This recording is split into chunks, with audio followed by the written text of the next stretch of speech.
Like my intro? I'm getting real good at this. Although my computer has to go back because it decided not to work right and give me a heart attack today. So I'm going to do this with this computer and then we won't have any more technical difficulties. So how's everybody doing? I hope you're all coming. I know it's 8 o'clock and nobody's here. But I'm not going to get started until everybody comes. At least one person shows up. I did that pretty fast. So maybe I should just put on some music and just listen to some stuff until somebody comes. Nope, that's not. Whoop.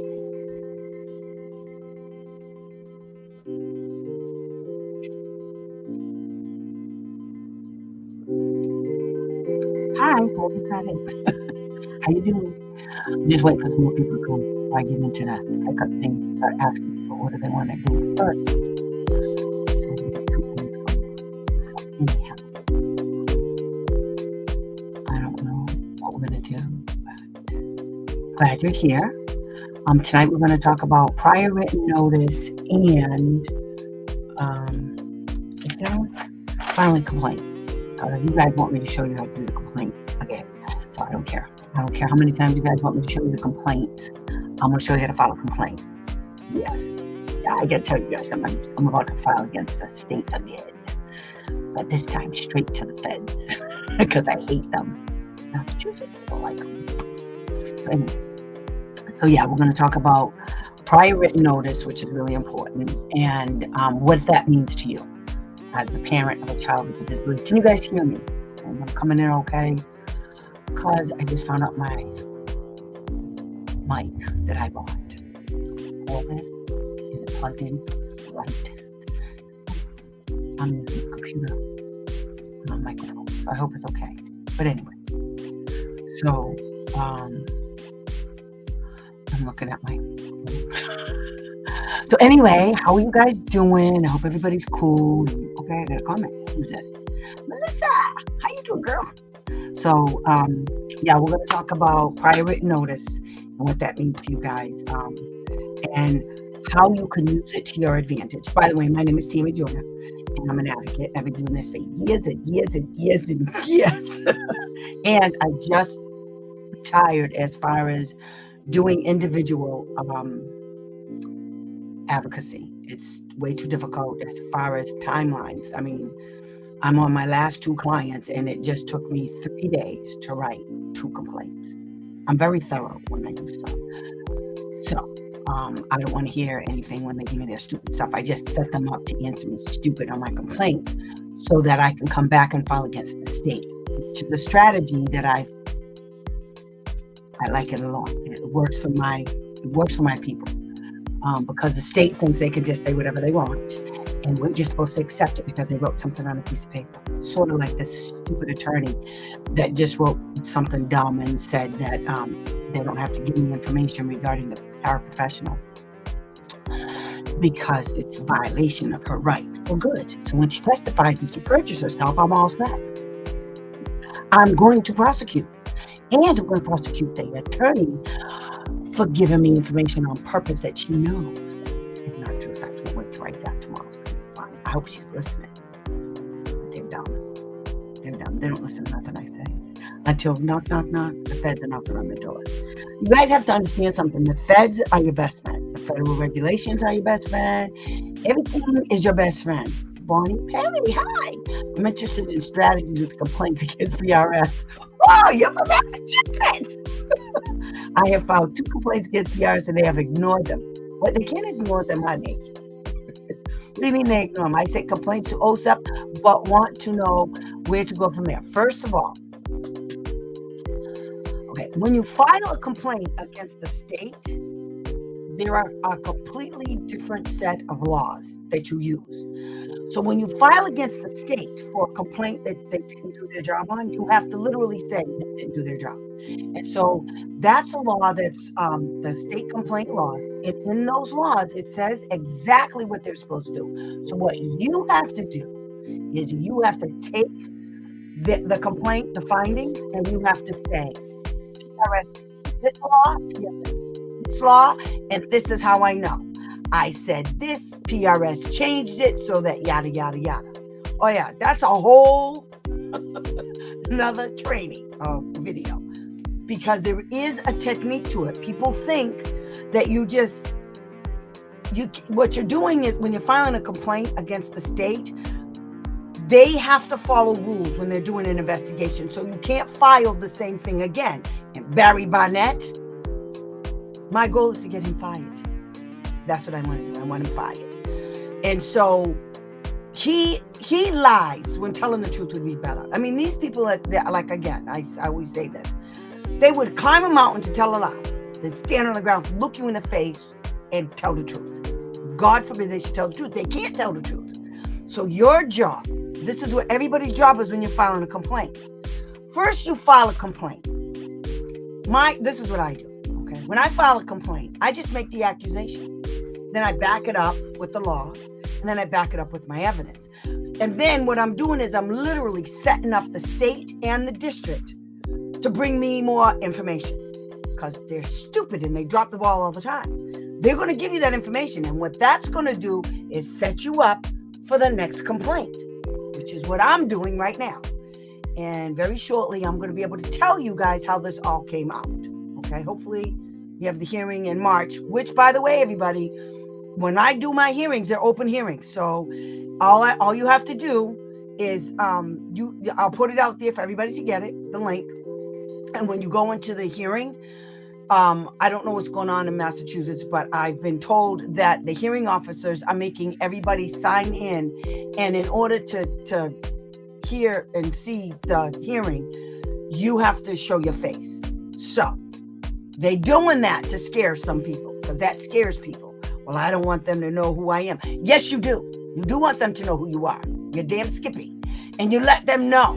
You're not afraid of them, because Reese Ehrlichman is there. A lot of the hearing officers show up.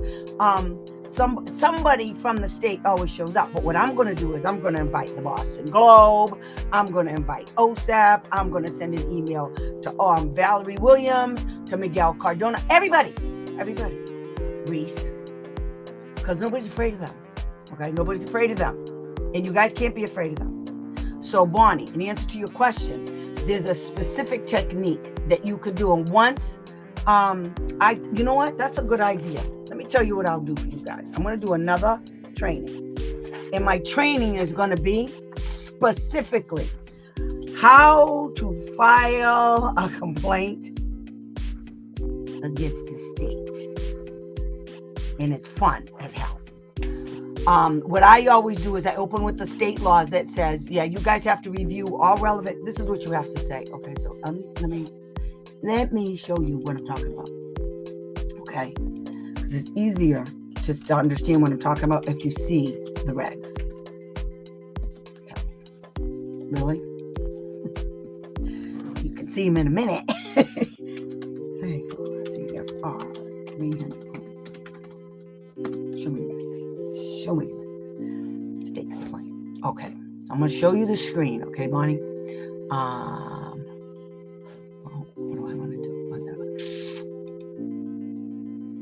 That's not what I want. Okay, so I got to stop sharing that. And then what is this? I talk to myself a lot, guys, so don't mind me. Okay. Here. Okay. So here are the regs for state complaints. Okay. These regulations right here, oh God, my stuff's gone. Okay. These regulations, 300, let me just do this. Oops. Okay. Those 3 regulations right there, I gotta make it bigger up. I gotta make it bigger up for you guys to see it. How come? How do I do this?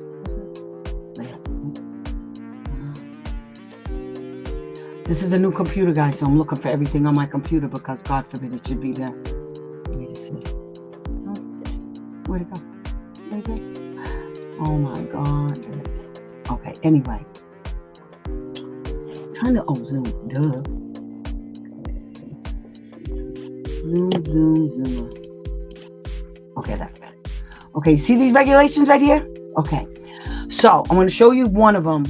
When you file the complaint against the state, you have to allege that the state didn't do their job, when you filed your complaint. Okay. Now there's multiple ways you can do this. There's really two things that you really got to pay attention to. So I'm going to go in. Okay. This is the one. 34 CFR. Let me put that out there. And I'll put it on my thing. 34 CFR 300.152. Okay. So I'm going to put that on the screen. How do I put that on the screen? I don't understand. Show. There you go. I'm learning, guys. Okay. This is the regulation you want to look at, Bonnie. Okay. So now when you file a complaint against the state, you're going to allege that they didn't do their job and they violated 34 CFR 301.52. And then the cool thing about this new setup they have for the Department of Education is really cool, because watch this. This is one of the things they have to do. Okay. So when you go to this website, okay, and I'll put it in there for you guys. But when you go to this website, so it says click to open paragraph. So you click on it, right? And look what you can do. So you click on this, it says copy to board. So when you're typing up your complaint, all you have to do is find this regulation. And then you click on it like that.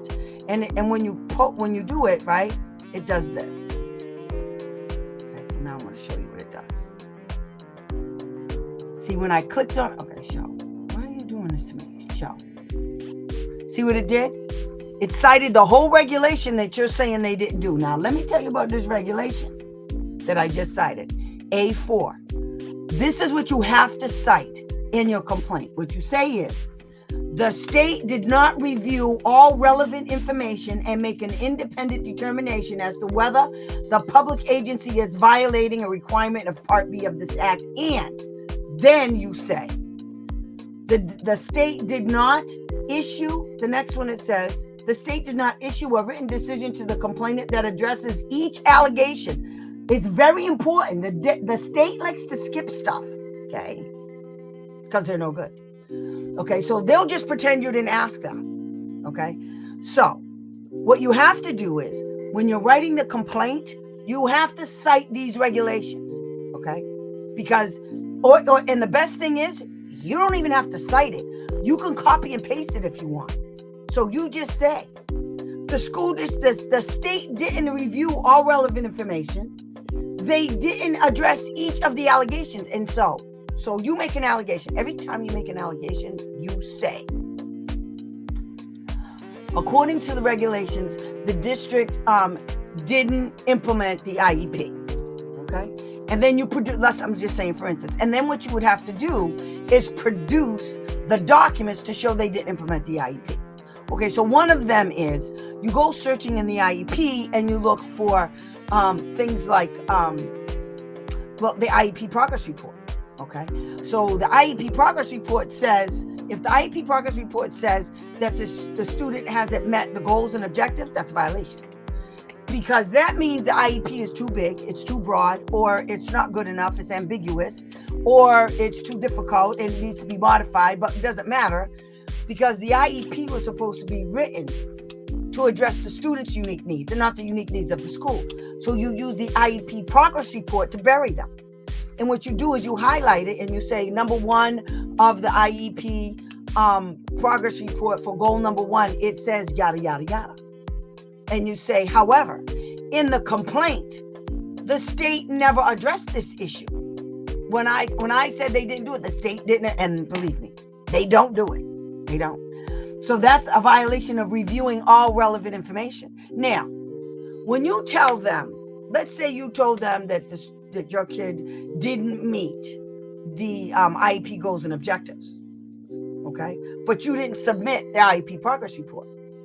It's not your job to submit every single document. You made the allegation. You provided them with the IEP. Now it's the state's job to tell the school district, hey, in the local report letter that you get, hey, dudes, we're going to need the IEP progress report.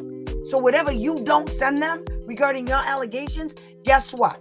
And you can say, I don't have this information, and apparently neither does the school. So that's when I say, you make the allegation, okay?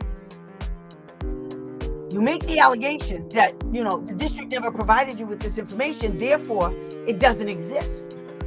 Even if it does, even if you think it does, you just make the allegation, okay? Because then you can get the documents that you need, okay? Then this district, because whatever the district sends the state, whatever, okay, no, I'm talking too fast. I get so excited with these things, it's disgusting. Whenever the school district, whenever you file a complaint, I don't care if it's against the state or school district, whatever you have to do, they have to do. So if you have to send them, because it's right in the regs, and it says it right in the paperwork, when you get the local report, it says it right in the local report letter, the very first letter that says, hey, school district, we just got a complaint from Tammy Joya, and here's what we need from you. And whatever you send us, it'll say in that letter, it says you have to send to her. So you're going to get everything, okay? You're going to get everything that the school district sent, and if you didn't, that's a violation. It's a violation. They violated their own letters. Now, if you need help, so in your letter, if your letter doesn't say that, you let me know. I'll send you a copy of mine that went to the school district, and I'll show you where it is, and then you can use that in your complaint, okay? There are things that you can do against the state to show that they're not doing their job. Your job is to show they didn't do their job. Had they done their job in accordance with IDEA, you will be able to prove. You would be able to prove that you're right and they're wrong, and therefore you prevail in your complaint and the school doesn't. Now they have to issue a corrective action order. So let's just say hypothetically you do that and they issue a corrective action order. They just got in trouble for that, right? Issuing corrective action orders and then not monitoring the implementation of them. See, Massachusetts and a lot of states do this. They think if they find the school district in non-compliance of IDEA and they issue corrective action orders against them and they have a timeline when they have to be met, the school district and the state thinks their job is done. All they have to do is, that's a violation. That's also a violation for not monitoring it. And there's a whole nother thing that's OSEP put out regarding the SEA and the LEA general supervisory duties.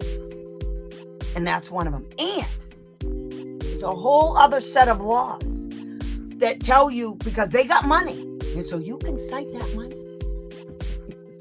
I'm going to show you guys how to do that, because it's not only just about school districts and filing complaints, because what's happening is a lot of parents, that's what happened to me. A lot of times you file the complaint and it hits a wall. They don't investigate everything. They lie and say they did when they don't. And then when you prove that they didn't do it, they redo it again. So now they're way beyond the timeline. So it's something that took 60 days is now turning into 120. I'm in one right now with one of my clients. I kid you not. The first complaint was filed, in PRS 8566 was filed in July.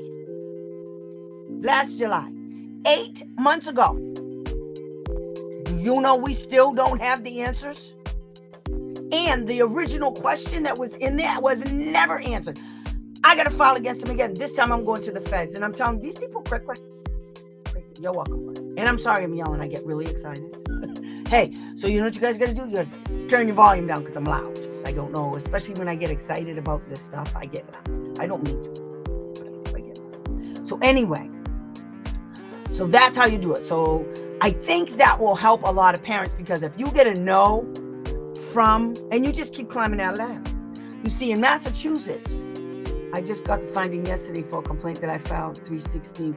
60 days. And the 60 days are calendar days. They're calendar days. So what you have to do is you go back and you count the what I would do is send the Wombats an email. Well, here's what you do. That's your first complaint. So 60 days you filed in March of 2023. That's a year ago. Yeah, that's a violation. So the first thing you want to say is that the complaint that you received, and they're in trouble for this right now. You could send that to, what I would do is send that to Laura Duos. Do you have Laura Duos' email? I got you, girl. Wait a minute. I got to go look for it now. What's this one?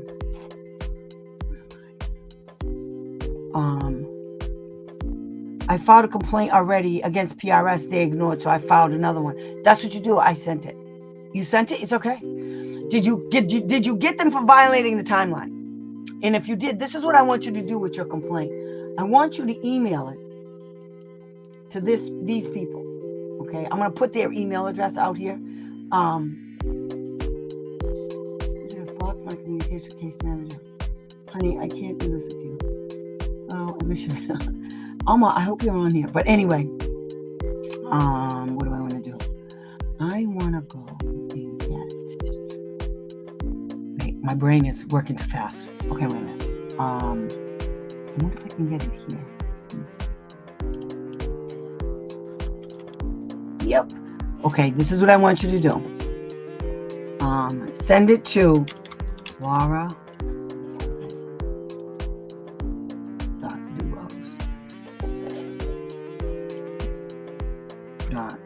Duos at ed.gov.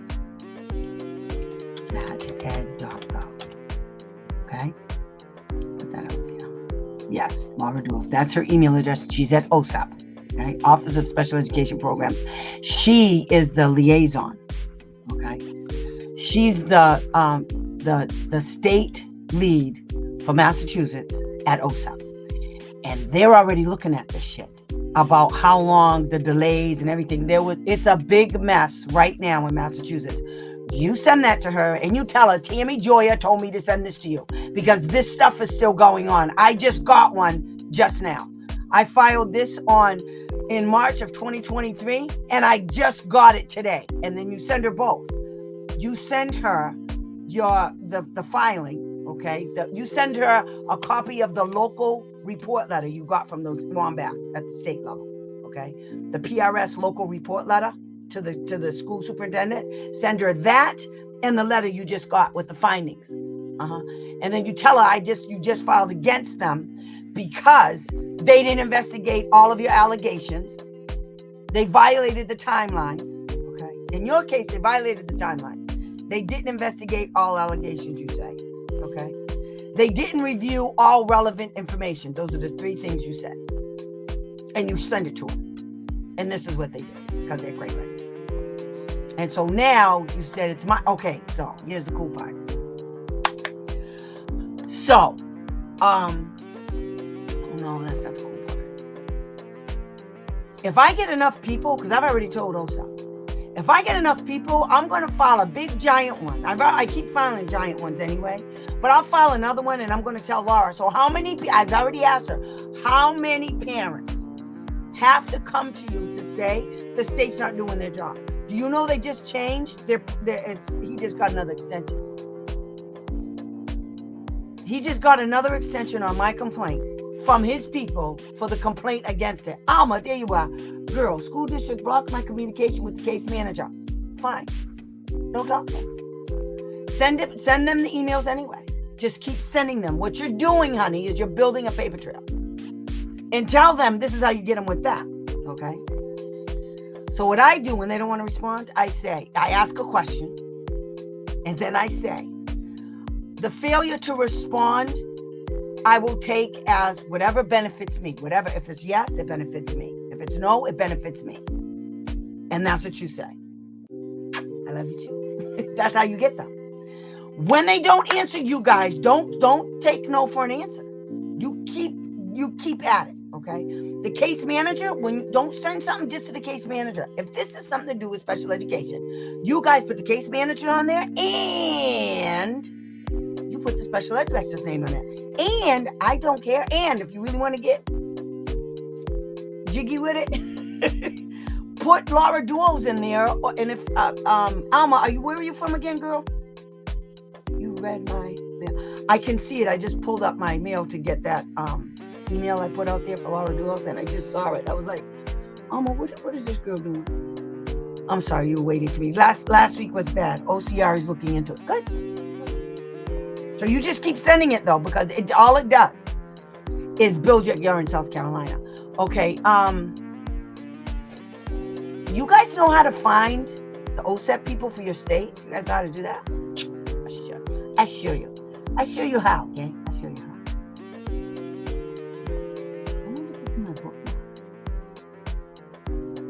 just learned something in my bookmarks on how to open side panel. So I will do OSAP directory.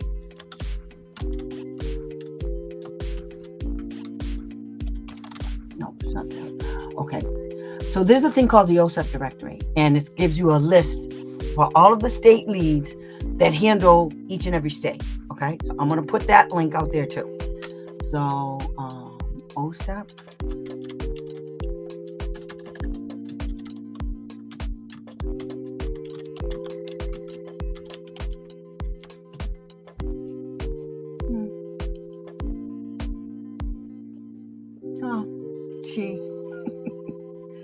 Okay, so here we go.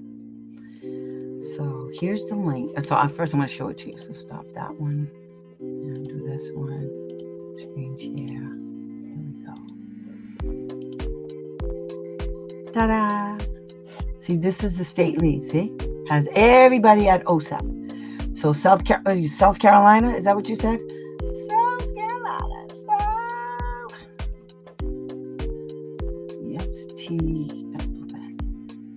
South Carolina.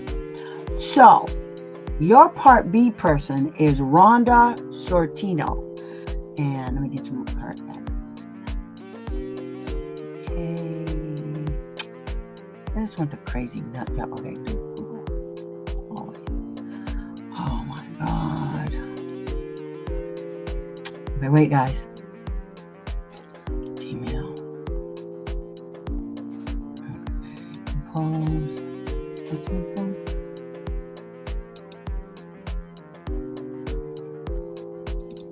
Why won't this open? Open link in the new tab. There we go. Wait a minute, guys.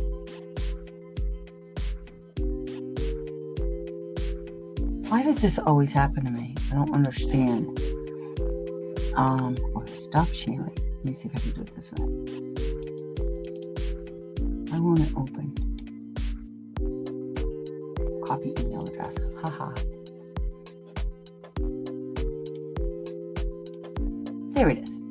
Okay. So, where'd you go? Okay. I gotta go find you guys again. I just lost everybody. Okay. Hi. Okay, so your person from OSAP is this lady. Have you ever talked to her? Okay. This is who your person is. Show. Okay. That lady is for South Carolina. She's the OSAP. See where it's... Okay, wait. Sorry. Do it again. Present. Screen share. Share. Right here. Share. Okay. See? South Carolina. Here she is. Part B. Part B is 3 to 21. Okay? Idea. So this is where you guys get this. Okay? So, let me see. See, I'm putting this on here so when you guys go and look up and watch this video, you'll be able to scroll through and see all of this stuff. Okay? So now I'm gonna hit this. I'm gonna hit paste. I'm gonna hit send. Then, shoot, that'll be hard, bro. So I'll tell you how I found it. Let me show you that. Okay, this is what I did to find this. Okay. Let me show you what I do. So when I want to find something, okay, that has to do with OSAP or anything like that. Okay, so because it's that stupid. That's not what I want.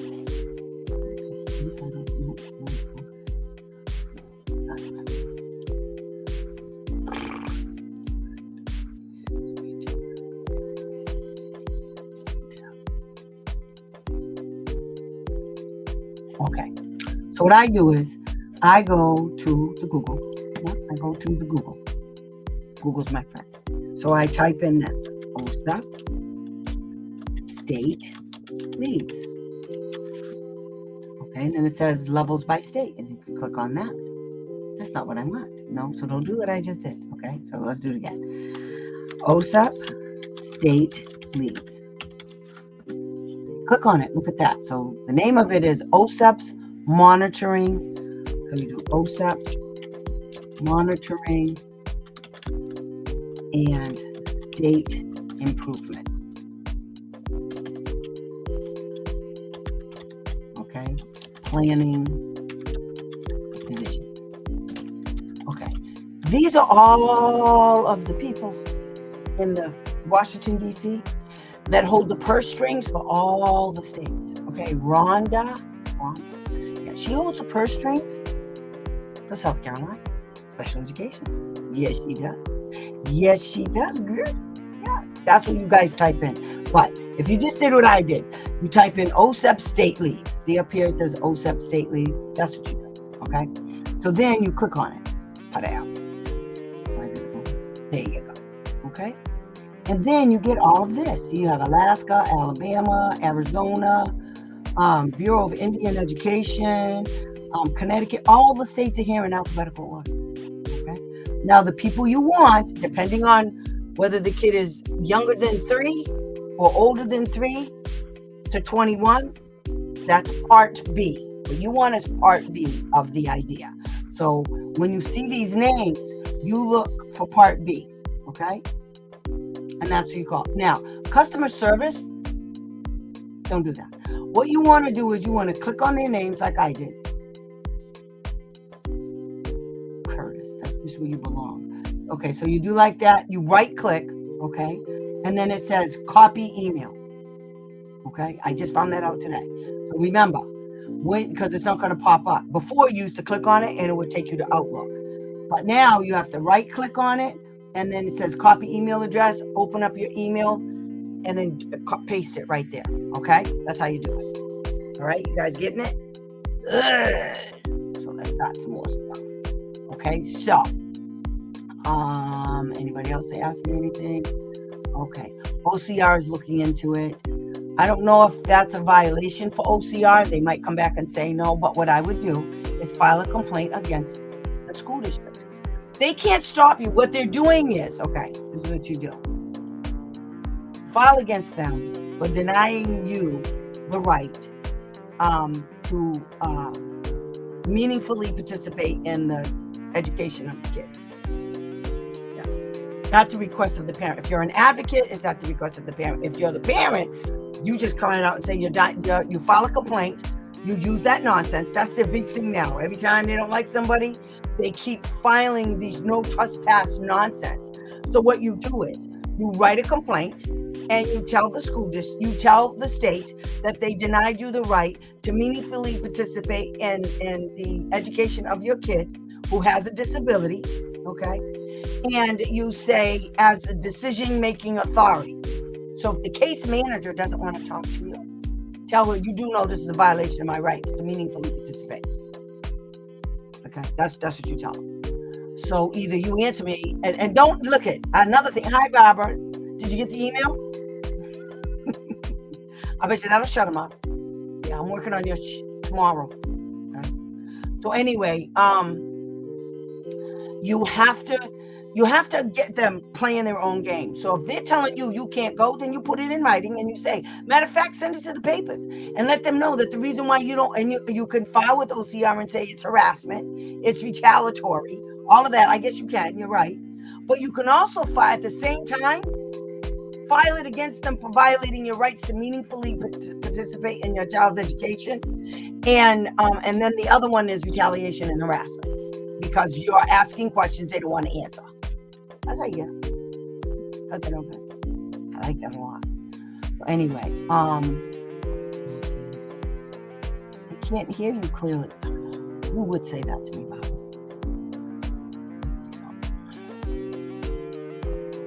Barbara, can everybody else hear me? Wait a minute, let me see. Maybe it's I'll use my default speakers. Is that better? Screwed up, guys. No, it's okay. Thank you. No problem. It's better? Okay, good. All right, cool. I had it on the other one. But I also, it's not plugged in the right hole. I'll fix it. And I'm not moving it. The last time I touched the stupid computer that I just got 3 days ago, it just went down like it's stupid. And and then I got to keep hitting it because it has stuff in it it's not supposed to have. So it's going right back to Amazon. But anyway, I want to get a new one because I can't take it anymore. Anyway, so yeah, so prior written note, filing a state complaint, it is hard. But the only way you get better at it is by doing it over and over and over again. But what you have to do is you have to look at what you wrote and look at what they investigated. And if they didn't investigate what you wrote, then you write it again and you show them where they didn't do it. And you ask them, so what do I have to do? I have to literally put the law in here. I said they didn't do this. The law says they have to do this. So that's how prior written notice comes into everything, right? So prior written notice is like, how can I put this? It's the thing that makes you tick, okay? As an advocate, as a parent, you have like, oh, I forgot. Let me shut it off. That's why you can't hear me. I'm just having a great time. I'll shut this stupid thing off. Okay. Can you hear me better? I forgot the music was on. I'm always doing something. Anyway, if they fail to give accommodations for 2 weeks, yes, you can go after them for OCR. And, okay, here's the cool thing. If a kid is only on a 504, you have to file with OCR with that. But if a kid is on an IEP and it's in the accommodations that they didn't do, is in his IEP, you can go after both. Okay, you can get them for OCR violations because they didn't implement the accommodations. The purpose of accommodations, guys, the reason why your kid has accommodations is so that your kid can access the general curriculum. Okay, access the building. Okay, so with if meaningfully participate, if they, for instance, let's look at it this way: if a kid is in a wheelchair and there's no ramps and a whole bunch of stairs, how is the kid getting in the building? In a wheelchair. He can't. That's a violation. Okay? That's an OCR violation. The kid needs an accommodation. I don't care if they have to put ramps all over that school everywhere. He has to have access. I don't care if they put in a damn elevator. He has to have accommodations. That's just the way it works. Nobody cares about their little problems. Nobody cares about their budgets. None of that. None. Because what they're saying in essence is that, well, only some kids with disabilities will be able to access the general curriculum. Only some kids will be able to come to our school. Only healthy kids who don't have any physical impairments can come to our school. All of that's a violation. All of it. Okay? Because what they're doing is they're treating a specific population differently than they treat everybody else. They're violating the rights of a protected class. Do you understand? Even if they are corrected. Oh, I'm sorry, Barbara. That was my bad. I'm glad you can hear me. Even if they are corrected, I don't understand, honey. No, because they owe him. They owe him. They're a day late and $1 short all the time. It's not my fault that you did this. Now that what I would do is now, and that's another thing, guys. When I file a complaint, I put in everybody has to get trained in all of the areas that they were found to be in non-compliance. That's why they're getting all that training in Massachusetts, PRS investigators, because of my complaint. That was part of my remedy. Okay. Doesn't matter if it's corrected. They did it. You can prove, and the fact that they corrected it means they know they violated it. It doesn't matter. Now, if you don't have to do it, but if he suffered significantly as far as his academics, so let's say hypothetically, the kid was supposed to have a computer, a tablet, to write out all of his assignments, and they never gave it to him. Or my favorite one was, this actually happened to one of my kids. The kid was nonverbal. I mean, nonverbal. All she did was make sounds, okay? Guttural sounds, sounds. She couldn't form words at this particular time in her life. So the mother had a tablet. It was in her backpack all the time. Do you know those idiots never pulled it out of her backpack? So how can the kid communicate in any way, shape, or form their wants and their needs. How can they do that? So now guess what happens? Guess what happens? You're not gonna believe what happened. As a result of their ignorance and their laziness. Okay, guess what happened? The kids started acting out. Oh my God, get out of here. Why would you do that? Why would she act out? Because she can't communicate with nobody. Why would she do that? Why? Because that is her form of communication. Because when she acts out, guess what? People pay attention. Real. She makes more sense than they do to me. I once represented a little boy. He had all kinds of disorders. I mean, he was severe. And he was deaf and he couldn't communicate. And we go to a team meeting and the teacher says to me, and he was sitting right next to me and I took everything not to sock him. He said, he was explaining how, he was teaching him how to paint. I said, oh, that's good. Then he explained in detail where he stands as it related while he was showing him how to paint. I asked him, I said, so remember, kid can't hear. So I asked him, so when you're teaching him how to paint, where are you standing? He said, I'm standing behind him. I said, you're what? What are you doing? You're standing behind him. You know he can't hear you, right? So how are you teaching him anything if you're standing behind him? He can't even read your lips. That leads me to my next thing. So this kid had this was years ago, it was in Braintree. It's in Braintree, Massachusetts. This kid had major acting out behavior. I mean, he would throw cans of food at his parents to get their attention, to let them know I'm not a happy camper. And he would throw stuff at school too. So they also said that, what was the other one that he did? Oh, my favorite. So the kid was nonverbal and he couldn't hear. So before I went to the meeting, I contacted the Department of Deaf and Hard of Hearing in Massachusetts. I wanted somebody at the team meeting. So we go to the team meeting and there's two people that show up. One is verbal and the other one is deaf and she's signing. And so one of my things was, I asked them, I said, so you're signing? And they said, yes. Before this meeting, I found out that there was 5 people providing him with signing. And they were all doing a signing. Yeah. These idiots were teaching him sign language. Each one of them was teaching the same word, 5 different signs. Can you imagine? You're a little kid. You have all kinds of syndromes and disabilities. And these wombats are teaching you the one word 5 different ways. And they thought that was okay. I lit into them. When I got done with that school, that kid had an American Sign Language teacher, a real one, certified. Then the SPED director shows up late and she decides that she's going to tell me that I asked the commission, the lady that came, and I said, have they ever contacted you? Right in front of the SPED director. The woman, the SPED director, jumped up and she said, yes, I've contacted them and I've had numerous conversations. And the woman said, you have never contacted, she signed, you have never contacted me. I didn't know about this kid until Tammy contacted me. I would have been here a long time ago. She was heated. The SPED director looked her right in the face while she was sitting at the table and lied. This is what I'm telling you, people.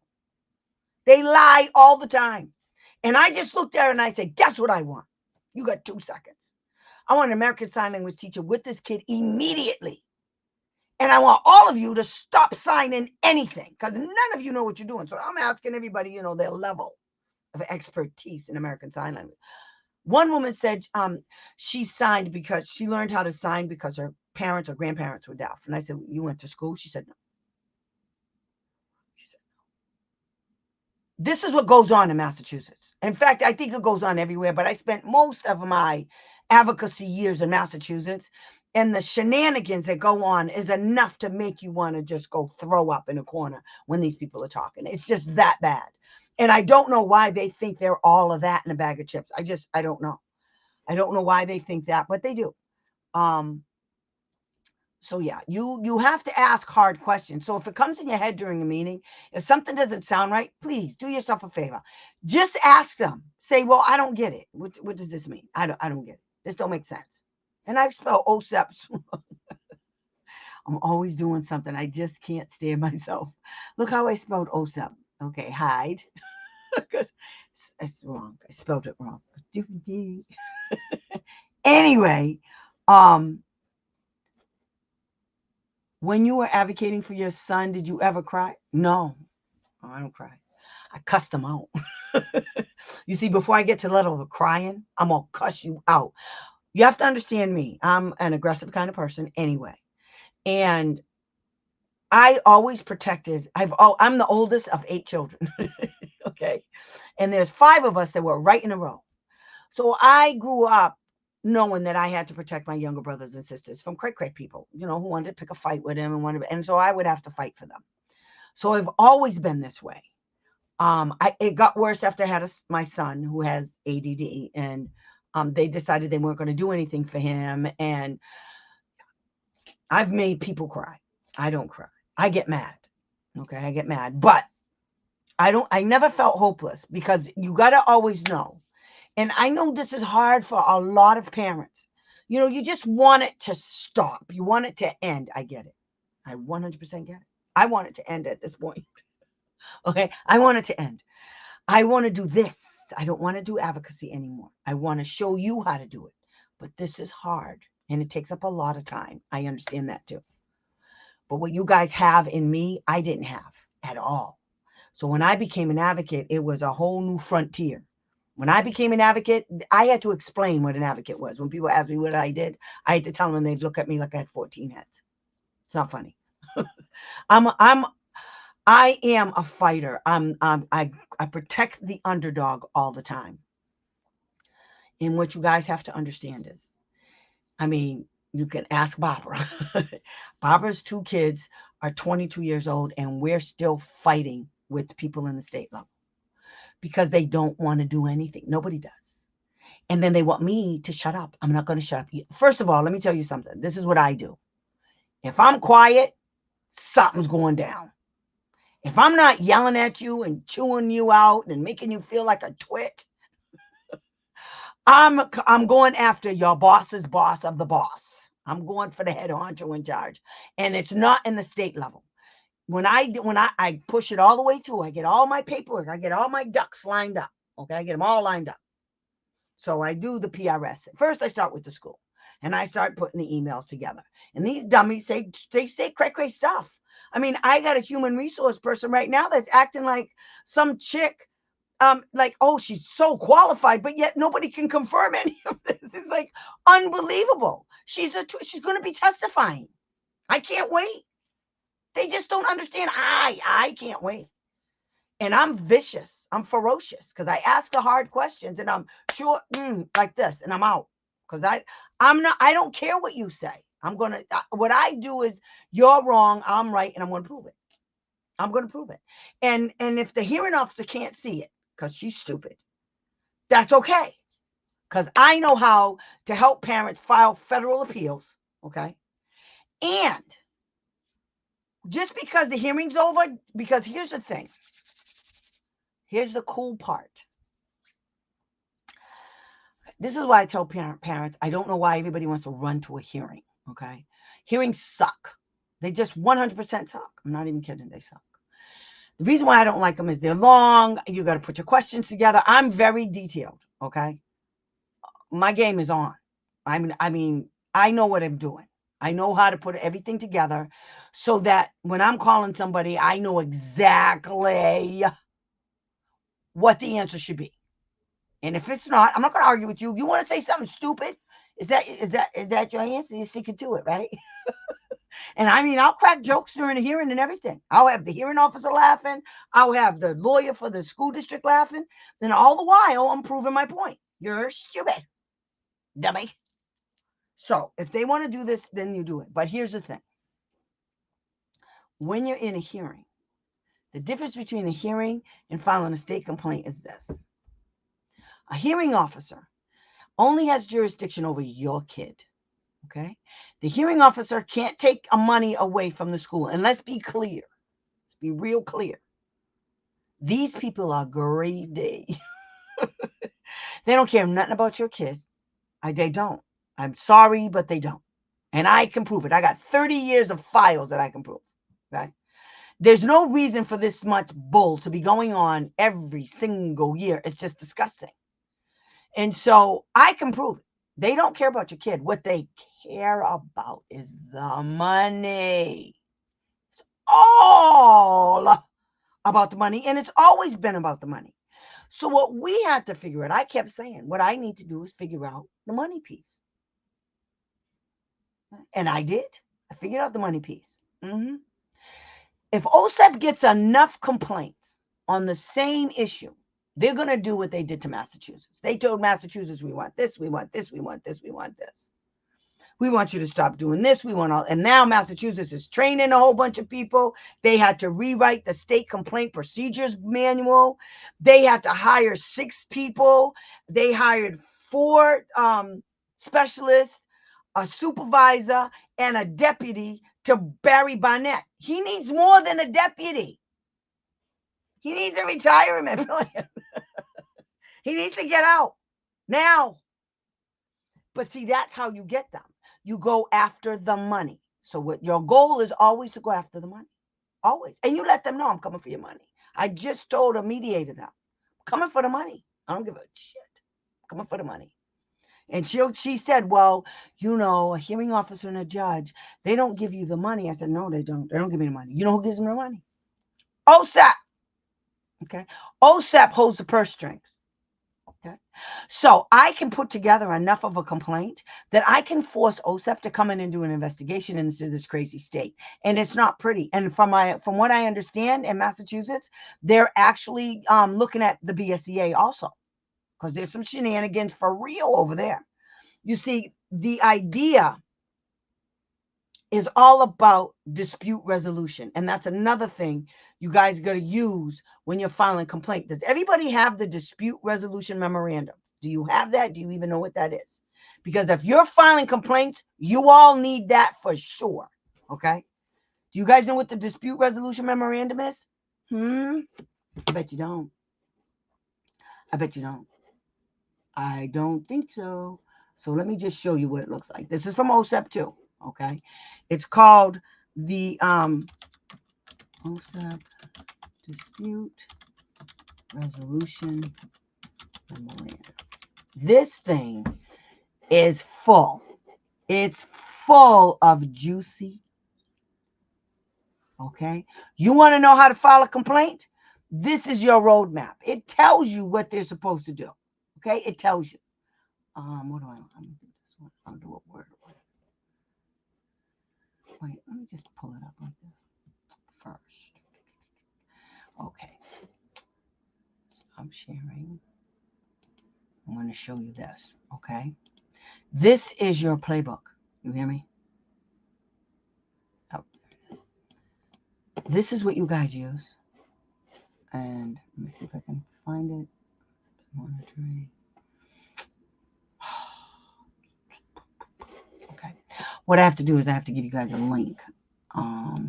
So I'm going to try copy. Here's the, okay. Okay, here's the link, and it's huge. Okay, it's huge. So, let me see. I don't know if you could click on it in my thing, but after the show, I'll go in and I'll put the dispute resolution memorandum in there for you guys to see. But this is what it's all about. Okay, the dispute resolution memorandum is a Q&A about. Let me see. It's all about. Okay, let's do this. Okay, it's a question and answer about anything that has to do with the dispute resolution regarding IDEA. Okay, so here we go. Let me just make this better. Okay. So one is mediation, and it has a whole bunch of questions regarding how long does the mediation process take? Does the IDEA address where mediation sessions are? I mean, there's just a whole lot of shit in here. Okay, whole lot of shit. It's too big. You guys can't see it. It's too big. Okay. So It says, who may participate in or attend the mediation sessions? May parents or public agencies bring their attorneys to mediation sessions, and if so, under what circumstances? It says, the idea does not address who may accompany a party at the mediation session, because successful mediation often requires that both parties understand and feel satisfied with the plan for conducting a mediation session. It is a best practice to discuss and disclose who, if anyone, will be accompanying the party at the mediation session prior to that session. So you see, it tells you stuff, okay? It tells you stuff. Now, here's my favorite. My favorite is Section B12 when it comes to filing a complaint against the state. Yeah, because guess what's in here? State complaint procedures. Ah, there it is.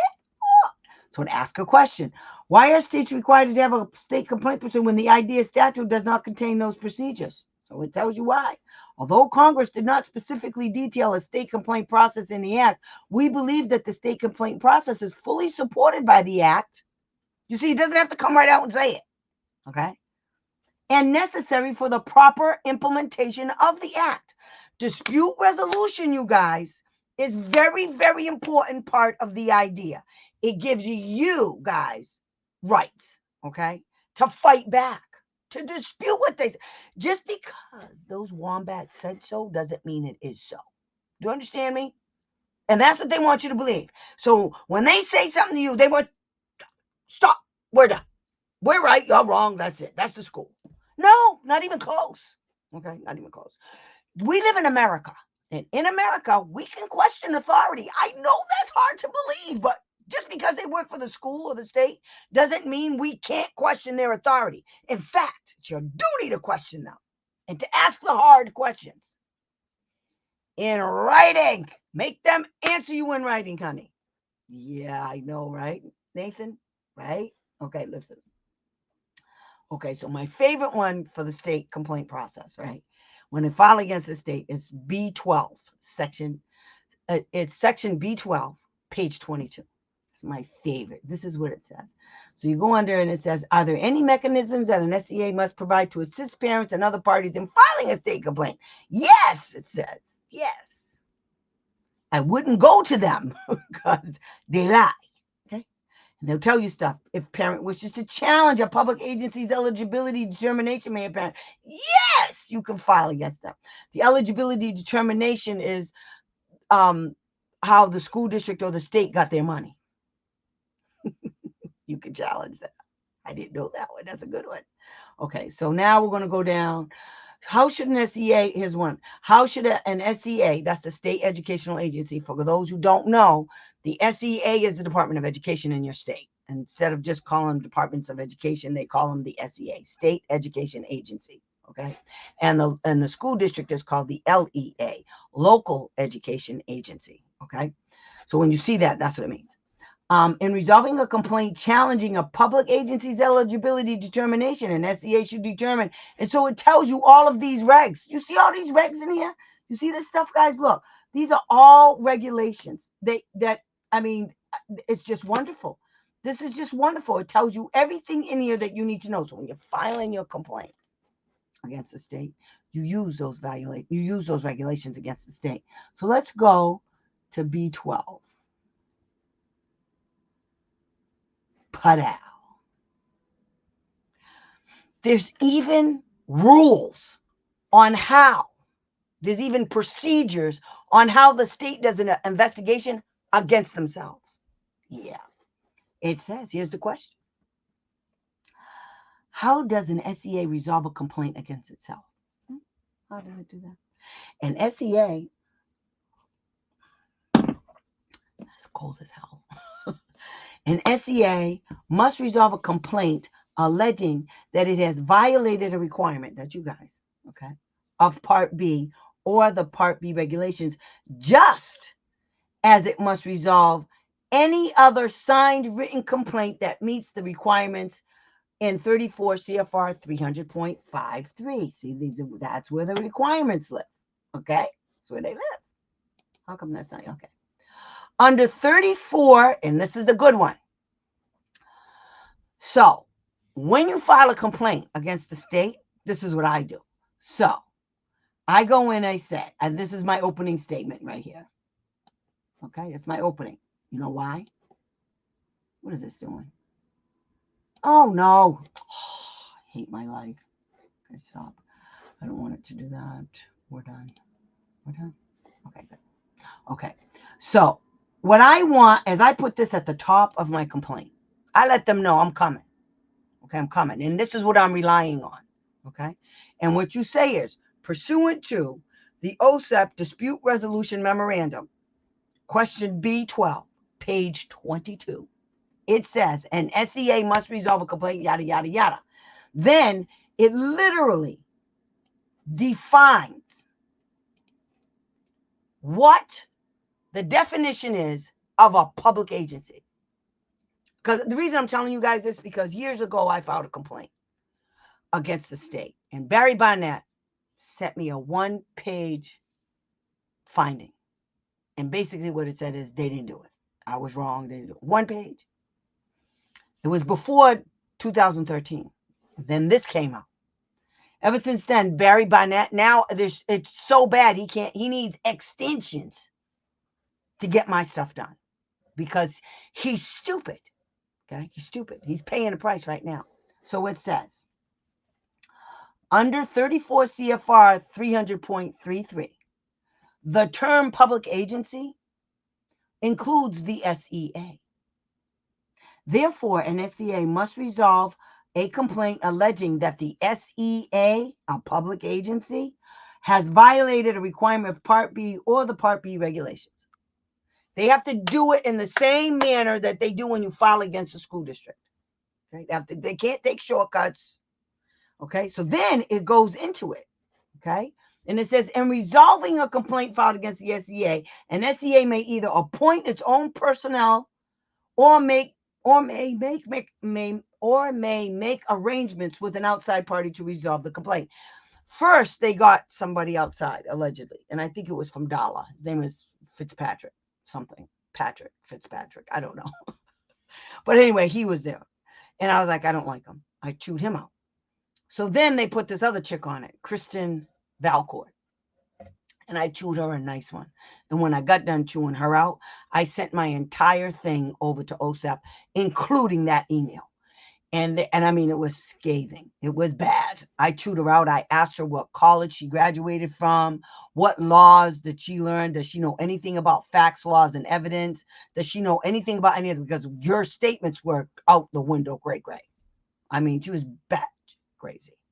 I couldn't believe it. She's a lawyer. I asked her, you're a member of the bar? The Massachusetts bar? You're a member of the bar? Really? Oh, God, scary. But anyway, so it says, regardless of whether the SEA chooses to resolve the complaint on its own or chooses to use an outside party, the SEA must ensure that all 151 through 153 are followed. I mean, this is not, I keep hitting the wrong thing. This is not rocket science. It's just not. But the SEA would have you think none of this is true. That they don't have to do any of this. Meanwhile, back at the ranch, these people are getting over $6 million. Wait, gets worse. And you guys can ask OSEP yourselves about your state. Massachusetts Department of Education gets over $7 million for dispute resolution staff.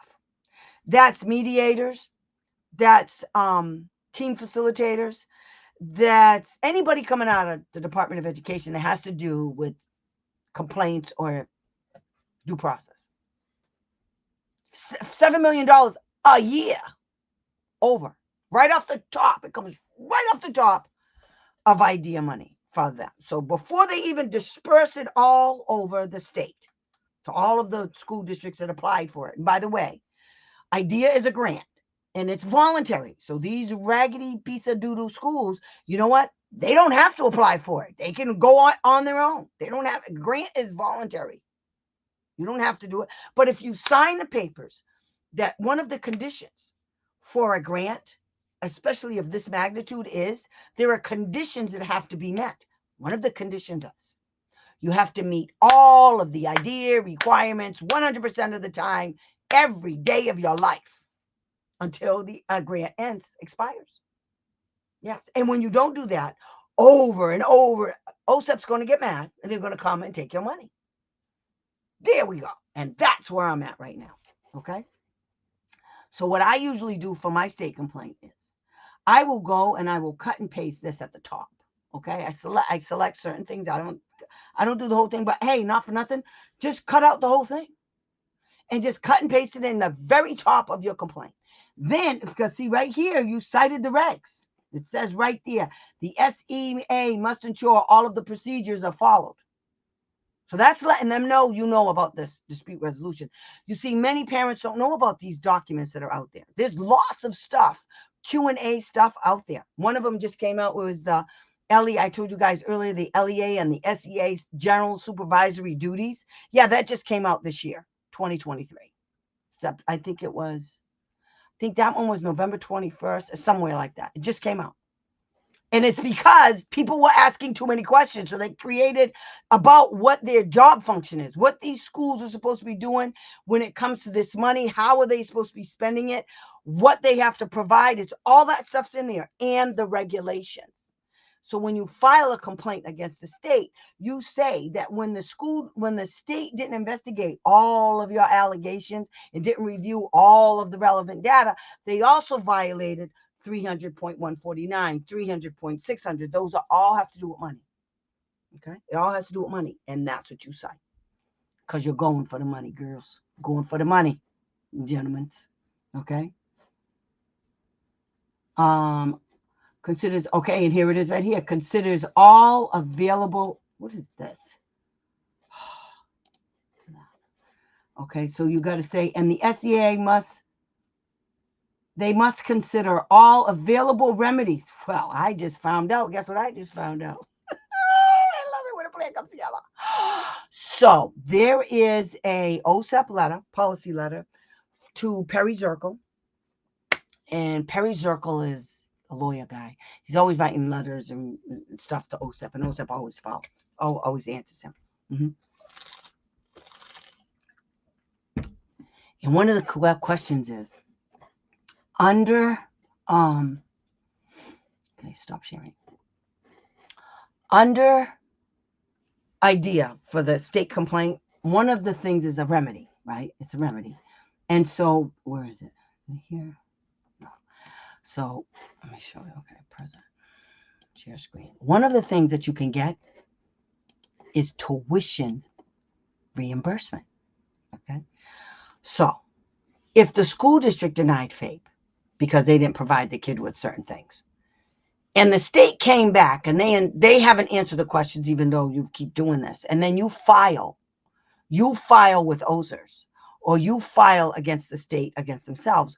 So what I did is I filed against the state, and what I told the state is, you silly little bastard. What I told the state is, I want tuition reimbursement, and then I cited that letter, okay? Because this kid has been denied all kinds of things, okay? And because he was denied, I'll show you that letter. If you need that letter, just say tuition reimbursement, and I'll get it for you. It's called the OSEP policy letter. I'm going to show you guys another website that's really cool. But let me see. Is it this one? I think it's. See, it's this one. Aha. Okay. IDEA did not tell the state, oh no, you can't give monetary reimbursement for tuition. It doesn't say that in here. Okay. Such as compensatory services or monetary reimbursement. Okay. That's what it actually says.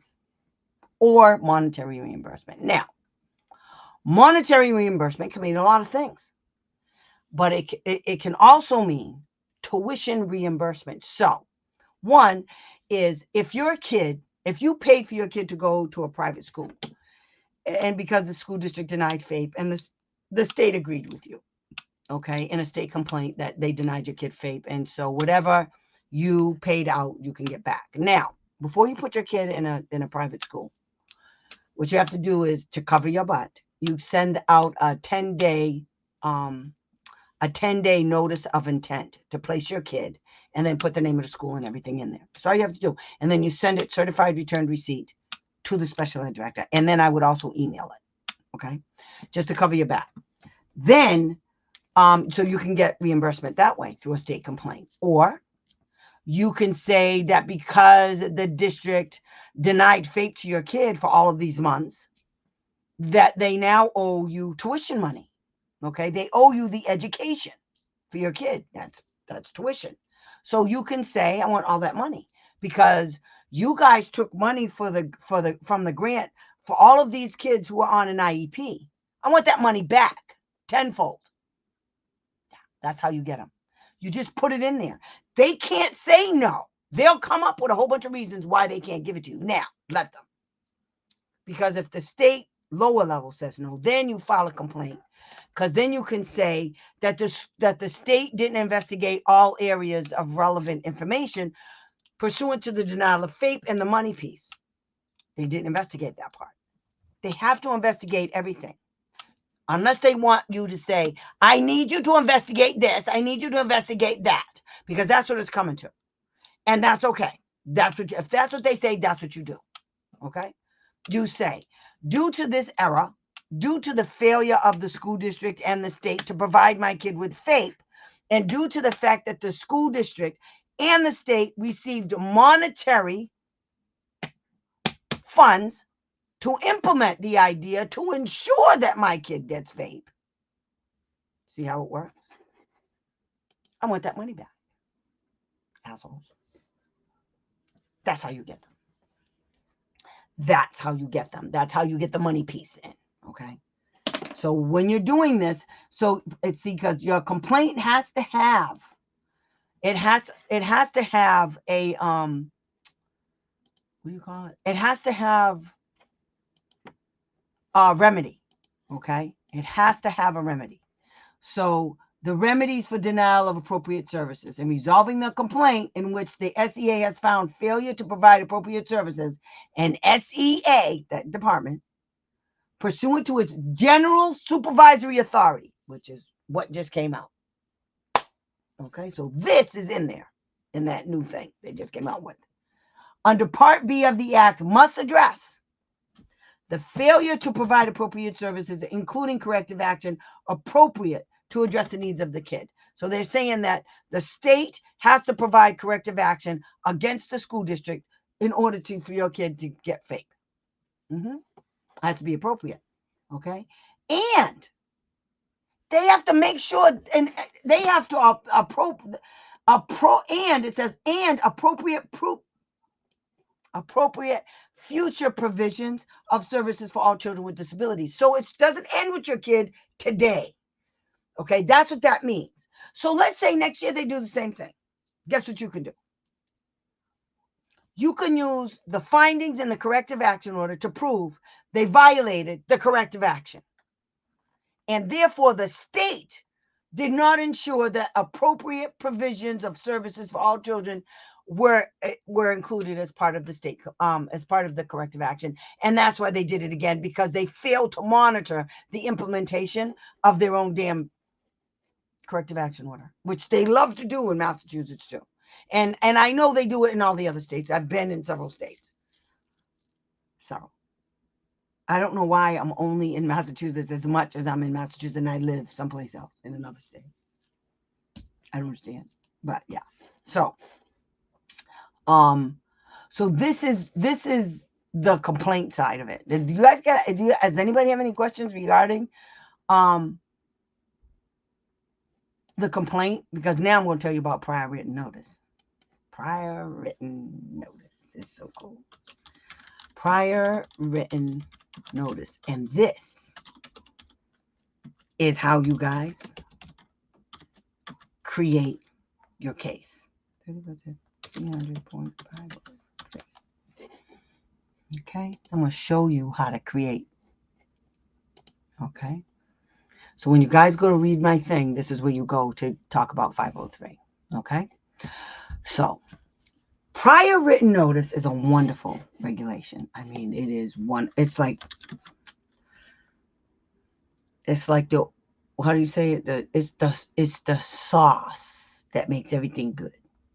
Okay, it's like a good salad dressing or a good dipping sauce or good salsa. Okay, that's how good it is for you guys. Ready for CFR? And I'm going to show you Massachusetts crap. Okay, so how can I do this? Okay, so when where's the screen? I mean, I don't understand. Okay, so when you're at a team meeting, let's just do a scenario. Okay, you're at a team meeting, and you're at the team meeting. I'm going to do it this way. You're at the team meeting and you ask for stuff for your kid. So you want extra time for OT, PT, speech and language, or you want the Orton Gillingham, or you want, you need equipment for your kid. You need AT services. You need a computer. You need weighted pencils, whatever. You want to increase all of the other services that your kid has. Once you make that request, whether it's at a team meeting or not, you could put it in writing before a team meeting. You could put it in writing while you're on your way to the grocery store. It doesn't matter. Doesn't matter. But when you're even in a team meeting and you say you want whatever you want, okay, you ask for it. Number one, the person who's from the school that's sitting at the table, that person has to be the designated person with the authority to answer your questions, to say yay or nay to your request. Okay, that's number one. So when the chairperson says, well, I have to get back to you about that, yada, yada, yada, what do you mean you have to get back with me to that? What are you, nuts? What do you mean? You don't have the authority to answer my question? Well, then that means this meeting is over. Just saying, we're done. Because you see, you were supposed to come here with the authority to answer my questions and to either say yes or no, period. And so that means this team meeting is in violation of IDEA. Because the team members is very clear. It's very clear on the regulations that the person who's running the team chair, the team chair has to have the authority to go and make the decisions as to your request that you made. Okay, so if that person has to get up and go ask the thing, go right now. Bye, Felicia. Then go ask her right now. Matter of fact, go get her, because I'm not leaving this until I have an answer to my question. I can't. And I'm not scheduling this again. The next time you guys hear from me, will be in a state complaint because you were supposed to have the authority regarding this meeting. So she'll probably say no. Okay, good. So now when they tell you no, this is the good part. Why is this doing this? I don't understand. Okay, there we go. I don't understand why I can't make this happen. So, I'm sorry, guys. So when the school district tells you no, okay, first when they tell you no at the team meeting, you say, well, that's a denial of FAPE. And they're going to say, why? Well, the reason why I'm asking for that is because my child cannot access, this is what you say, my child can't access the general curriculum without these additional supports or these accommodations or whatever you're asking for. It would be a denial of FAPE because he can't access the general curriculum. Do you understand? That's how you say it. Okay. Now, when the Wombats tell you no, they can't say no in an email. Like just, well, we don't feel, and nobody cares. Nobody cares about their feelings. I got to tell you guys, nobody cares about their feelings. You know what's not an idea? The school district's feelings. Okay, nobody cares. Congress did not even consider what the school district's feelings might be. If a parent comes and asks them for more services, Congress didn't do none of that. Okay, and what I usually tell them is, so I must have missed that part in the regulations where it talks about the school district's feelings. Is that what we're doing now? Is that what we're doing? I just figured out how to do it now. Okay, so if they just say no in an email real quick, well, you know, we feel this and we can't do that and whatever it is, if they don't tell you, okay, wait, you're not gonna do it like this. If they try to escape by just telling you verbally, you say, so you're gonna put that in writing, right? That's what you said. You're gonna put it in writing, right? Okay? Because if you don't, I am. Okay, fine. Because when I leave here, I'm putting this in writing. Here. So even before you go to the meeting, you guys can write up your wants and your needs and the whys and what fors and give it to them at the meeting. When they start talking about developing the IEP goals and objectives or making the determination, and now they're talking about services and stuff. When you get to the services page, or when they're talking about individual sections of the IEP, the goals and objectives, you say, well, the only way my child could do that is if my child had this, this, and this. My child needs a one-to-one aid. My child needs a paraprofessional trained, certified to work with kids with disabilities, to help them access the general curriculum. My son's notebooks are always empty, and the BCBA is supposed to observe that target behavior. So, man, what you do is, okay, you file against the BCBA. Okay, you file against the BCBA, the licensing board. It's called, I wonder if they have that in South Carolina. Okay, this is the website you go to. Okay, and you go look up if you file directly with the BACB. The BACB is the Behavior Analyst Certification Board. Okay, they're the ones that certify these wombats, BCBA. There's a whole bunch of them running around and nobody's doing their job. I was 99% done with my degree, and I was dealing with a kid who had a BCBA. He was in a school filled with BCBA. His kid wasn't getting anything. I almost quit school. My master's degree was 1 credit, 1 point. And my professor stopped me, and a friend of mine. She said, don't you dare, I will beat your butt. But I almost did, because I was just so fed up. Because going to school to be a BCBA is so unbelievably hard. To go through it and then to sell your soul for a paycheck, it's unreal. It's unreal. I would just as soon open up my own shop and go get my supervisory level BCBA D, because these, no. So what you could do is, okay, here's what you do. I'm going to give you the website for BACB.org. BACB. Okay, you go on this website right here. Paste. What? That's not it. Silly. Okay, what's this? What did I do? Okay. How did I get here? Okay, wait. Just a minute. I'm going to get you there, girl.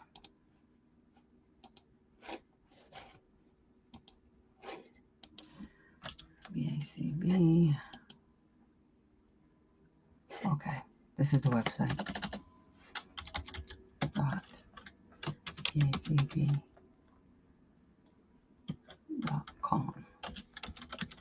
Okay, go on that website, and it'll show you how to file a complaint. Okay, and it'll tell you if you can either go through them. Massachusetts, I have to go through Allied Health to file a complaint against the BCBA.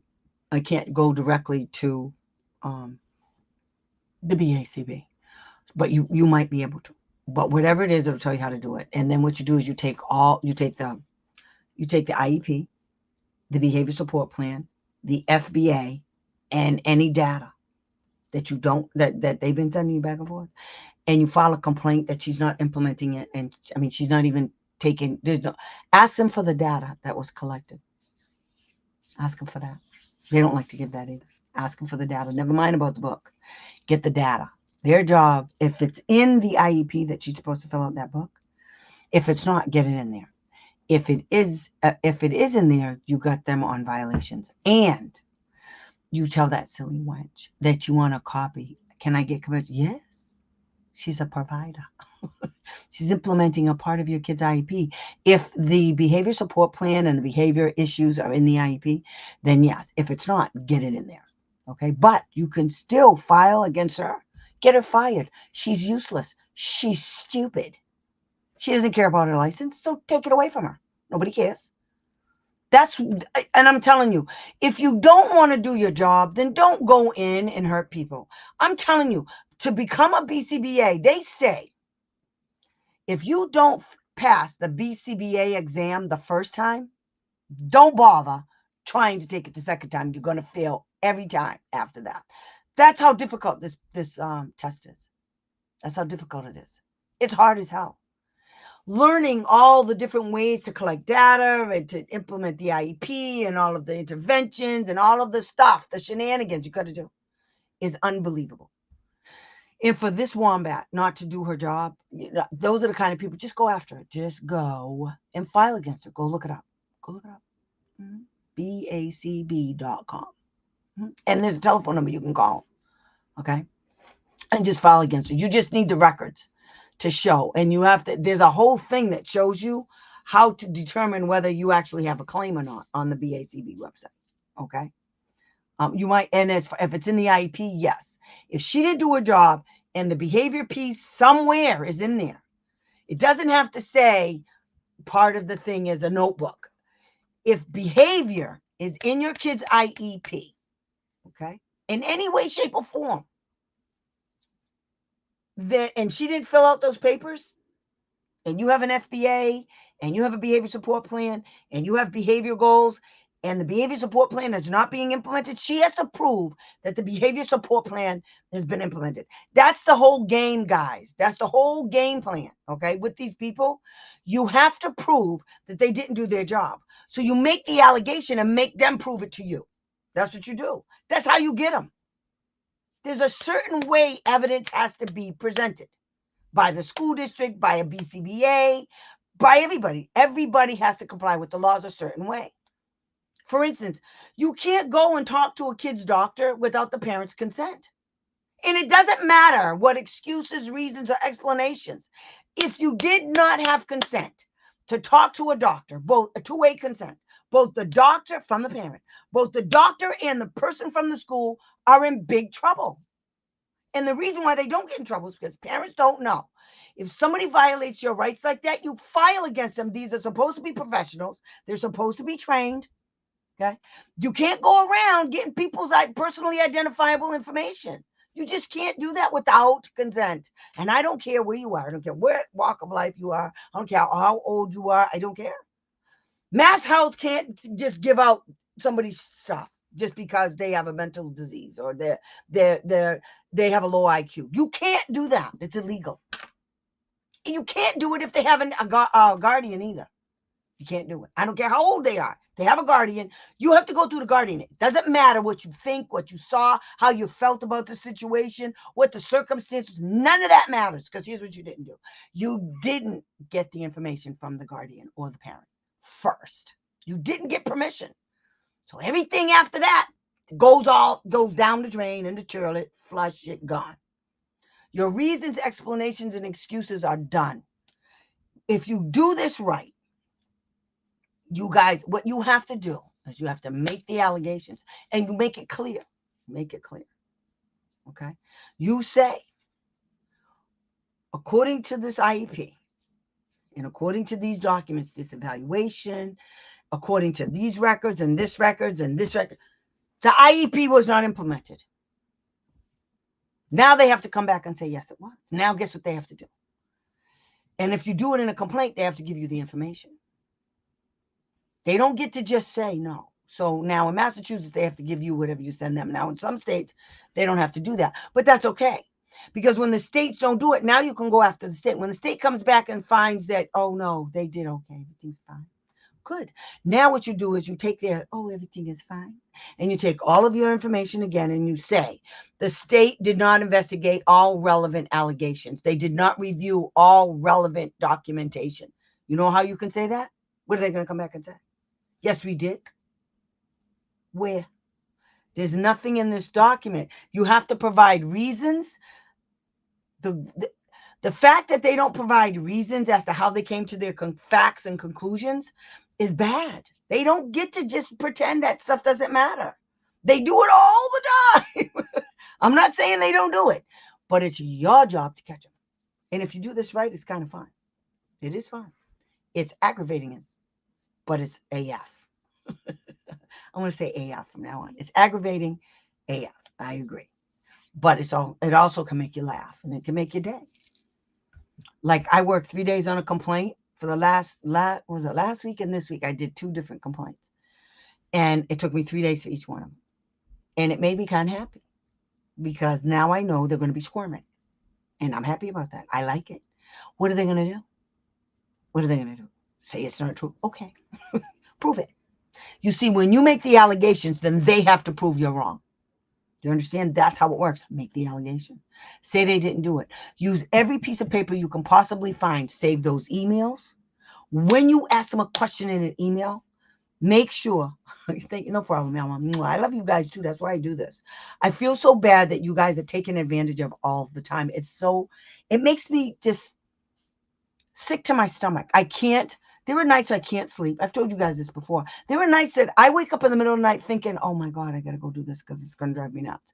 So the first thing I do is I roll out of that bed right there and I roll into this chair. Sometimes I don't brush my teeth. I don't eat until 11 o'clock in the morning. I get up at 7. I don't eat until 11. I have 2 cups of coffee and so I feel you. I feel your pain like nobody's business. That's why I need you guys to go in and subscribe to my channel on YouTube, okay? And I need you to hit that subscription bell, hit subscribe, hit the bell to get notified, and put a comment in there. I'm starting to go in there and look at them. So if I see a comment, I will respond to you. So it might take me a minute. If you come on and you say, Tammy, I asked you a question, you never answered me, I'll go right in and answer you, okay? But I mean, because I'm trying and I'm not used to answering your questions because you guys don't ask me none on my thing, but it changes how YouTube looks at me as a person. So if you help me out, then I can continue doing this. I mean, I'm buying computers and all kind of crazy nuts. It's disgusting. Keeps me up to go to sleep, girl. Do what I do. Take a Benadryl. Don't do it. Don't do what I say. I take Benadryl because I have allergies. So anyway, but it also makes me go to sleep. I like it a lot. But anyway, I do understand, and I know I do a lot of yelling. And it's because I'm frustrated just as much as you. And then I have to explain. And then that just makes me more frustrated because a part of me is like, I don't get it. I don't get what you don't get. And I do get it because it took me 30 years to get it. I know. And I'm wrong a lot of times. I need to, and that's why I had to stop advocating because I was getting vicious because I was mad all the time. This is enough to make you cray for sure. The thing that saves you guys from being, mad all the time is your kids. I don't have kids. I got 2 guinea pigs over there. We're trying to do each other, and they're 2 girls. They just don't understand. They don't have the facilities and the faculties but anyway, so they jump around all crazy all day. That's what I have. I just feed them and they're happy. So I understand your pain.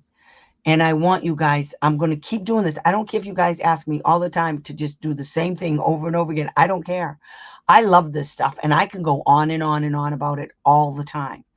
And I hope that like with me, the more I read about it, the more I learned about these regulations, the more, because it's the same thing over and over again, guys. You guys think it's not, but it's the same laws over and over again.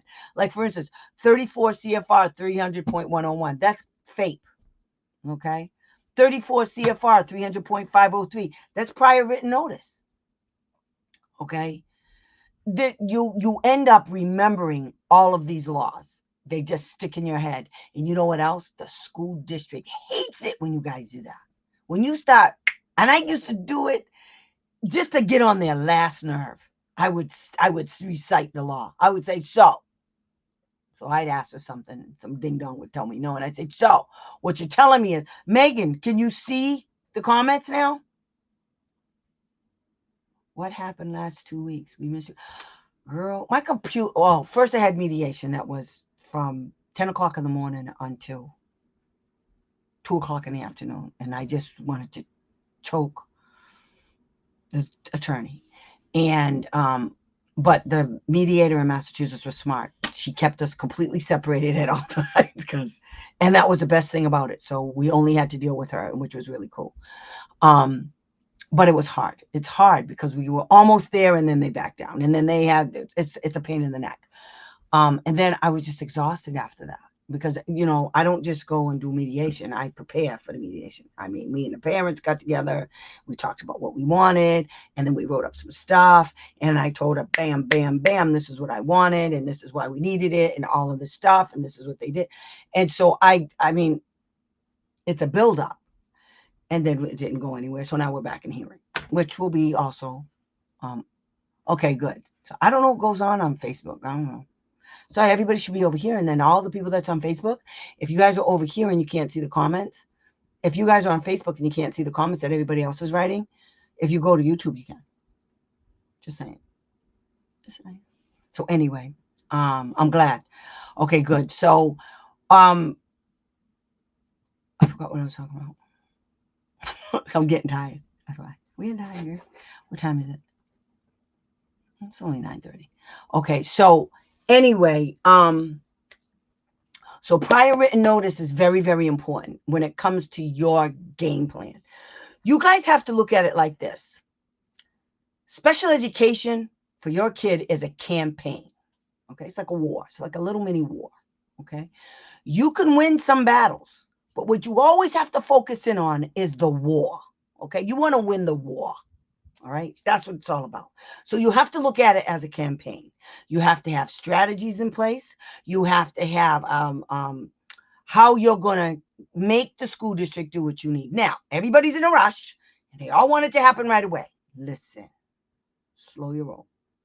Here's the thing. School districts don't care. They don't care how long they take. But if you do what I tell you to do, you might be able to get them in check faster, number one. Okay? Number two, waste no time filing complaints. File complaints right away. Number three, make them admit stuff in writing in an email. Okay? And then when they don't respond to you, you say things like, on such and such, you write second request, and then you write third request, and then you say, I'm going to have to take your non-response to my 3 emails regarding this issue as I'm right and you are violating my kid's rights. So you did deny my kid FAPEs. And you say stuff like that. You say in your email, according to the regulations, you're denying FAPE to my kid because his IEP says this and you're not doing it. So you make them have to answer you. Now, they're going to lie. They're going to say, oh, yes, we are. And then what you say is, good, send me the proof. So you ask for the proof. What will prove your allegation to them? What will prove it? Okay. If they're saying they're giving your kid special OT, and they say, yes, we are. He's had it. He's been getting it. And they'll say a whole bunch of words. Nothing specific. So guess what you got to do? You got to send an email and you're going to say, according to my kid's IEP, he's supposed to get 3 times 30 OT per cycle. So now you say, you put a comma and you say correct, and you put a question mark. Very simple question. Think, listen to how I'm telling you how to think. Okay. So then when you ask that question, the next question in that same email is, please provide me with a log of all the times the OT saw my kid since school began. I want that log now. Yep, I do. So then they have to say now. So now you have a log. Okay, because now you have to understand something. This is evidence. You're asking them really to provide you with evidence. Okay, they can't just say, yes, we did this. Oh, by the way, if a school district asks you to sign away your kids, to sign away access to your kid's insurance, if you have state insurance for your kid, yeah, don't sign that paper. Don't sign it. If they attach that signature page, you rip it in half and you only give them the part of the stuff. Yes. You only give them the part of the stuff that's on top that you can sign. That's what they do in Massachusetts. So half the page that talks about the insurance, and you're gonna allow them to access your kid's insurance to pay for the stuff they're not going to give you. Yeah. Now, if you did sign it, let's say hypothetically you did sign that paper, guess what you can do? You can contact the state insurance company, okay? In Massachusetts, it's called Mass Health. And you tell them you want a copy of anytime the school district provided OT. You want the log of all the times the school district, the Mass Health paid for OT at school, because that's what they're doing. Okay. So they're not paying for it. Your insurance company is. Okay. And then when the insurance company says we're all done, because they only do it for a certain amount of time, when the insurance company says we're all done, then the school district picks it up. But there's lots of sessions. So you want to know. And you can get the logs. You just tell them, I want a copy of all of the logs of the invoices that Mass Health paid for my kid. All of them. And we did it in New York, and it was unreal. It was unreal. They accessed the kids' insurance without the mother's consent. In fact, the mothers told them they can't have it, and they did it anyway. Yeah. Because they're stupid. Because they don't care, and they got in trouble for that. So yeah, what happened last week was I was just out of it. And then my computer, well, I had all of my stuff hooked up to my laptop, and my laptop just couldn't handle it. And so there were things that were going wrong with the stream. Sometimes it was lagging. Sometimes it was this.